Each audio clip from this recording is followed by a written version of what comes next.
ओम शांति। बाप दादा मधुबन। आज की मधुर मुरली 11/4/2024।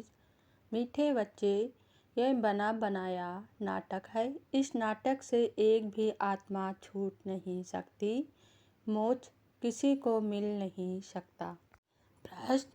प्रश्न ऊंचे ते ऊंचा पतित पावन बाप भोलानाथ कैसे हैं? उत्तर, तुम बच्चे उन्हें चावल मुट्ठी दे महल ले लेते हो, इसलिए ही बाप को भोलानाथ कहा जाता है। तुम कहते हो शिव बाबा हमारा बेटा है। वह बेटा ऐसा है जो कभी कुछ लेता नहीं, सदा ही देता है।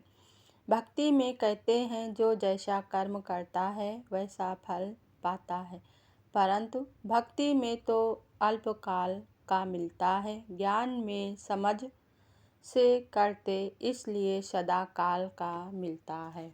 ओम शांति। रूहानी बच्चों से रूहानी बाप रूह रिहान कर रहे हैं।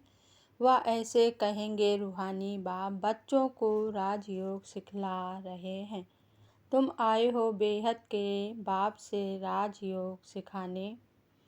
राजयोग सीखने, इसलिए बुद्धि चली जानी चाहिए बाप की तरफ। यह है परमात्म ज्ञान आत्माओं के प्रति। आज की मुरली से मुख्य 10 पॉइंट। पहली पॉइंट, भगवान एक ही होता है, 10-12 नहीं।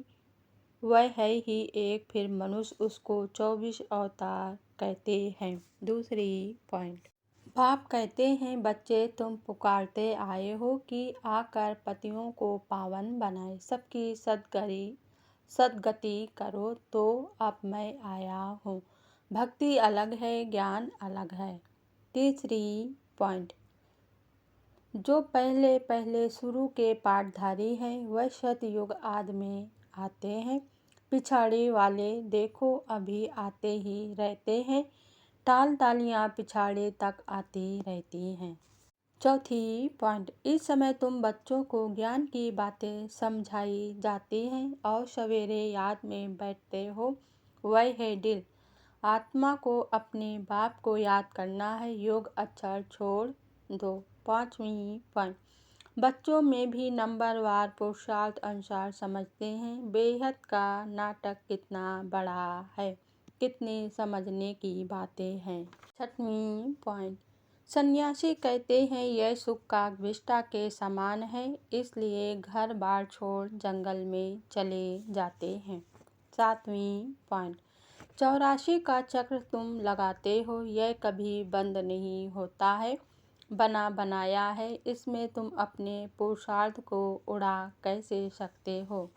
आठवीं पॉइंट, अंगुली से पहाड़ उठाया, तुम इसका अर्थ जानते हो। तुम थोड़े से बच्चे इस दुखों के पहाड़ को हटाते हो, दुख भी सहन करते हो। नवीं पॉइंट, तुमको वशीकरण मंत्र सभी को देना है। कहते हैं तुलसीदास चंदन घिसे, तिलक दे रघुवीर। तिलक रजाई का तुमको मिलता है अपनी अपनी मेहनत से। 10वीं पॉइंट, ऐसी गरुड़ पुराण में बहुत रोचक बातें लिख दी हैं। बाप कहते हैं मनुष्य मनुष्य ही बनता है, जानवर आदि नहीं बनता। अच्छा, धारणा के लिए मुख्य सार। पहली पॉइंट, वशीकरण मन सबको देना है। पढ़ाई की मेहनत से रजाई का तिलक लेना है। इन दुखों के पहाड़ को हटाने में अपनी अंगुली देनी है। दूसरी पॉइंट, संगम युग पर पुरुषोत्तम बनने का पुरुषार्थ करना है। बाप को याद करने की दिल करनी है, बाकी योग योग कहे मूझना नहीं है। वरदान आज बाबा ने दिया, सेवा में विघ्नों को उन्नति की सीढ़ी समझ आगे बढ़ने वाले निर्विघ्न सच्चे सेवाधारी भव।